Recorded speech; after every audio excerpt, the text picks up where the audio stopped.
Hello everyone, and welcome to our segment of the week. In this week's segment, we want to go back to the topic of archaeology and consider the story of a long-forgotten empire, the Hittites.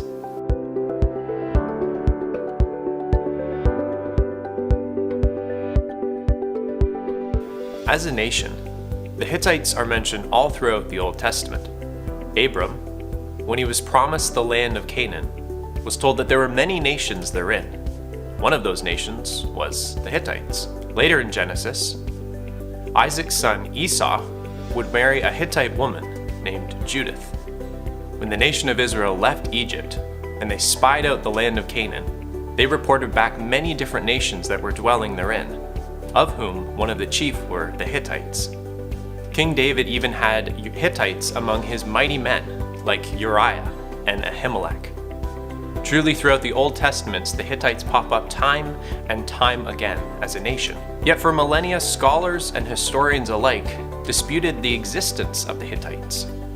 At best, they thought of them as a small nomadic tribe, not a giant superpower nation that would have scared the Israelites as they sought to conquer the land of their inheritance. Up until the late 19th century, the Hittites were the stuff of Bible myth and legend. Other than a few fragmentary documentations found in the Egyptian digs and a few references vaguely throughout history, the Hittites were altogether unknown. Biblical critics pointed to this unknown nation as proof of the Bible's inaccuracies. Yet in the late 19th century, all such skepticism was laid to rest. Under the lead hand of Dr. William Wright, an archaeologist, in the mid-1880s, thousands of clay tablets were unearthed, which proved the existence of the Hittites.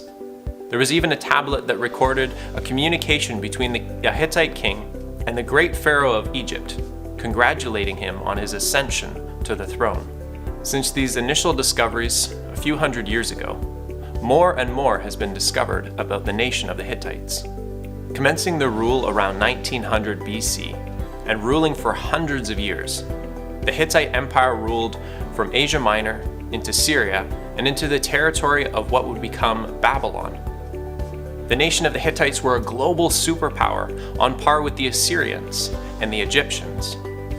No wonder the Israelites were so afraid of entering into the Promised Land, knowing they'd have to fight against this great empire. Though scholars and historians alike at one point doubted the existence of such a nation, God's word has stood true as a testament to their existence for millennia. Once again, God's word has withstood the critics and proved its veracity.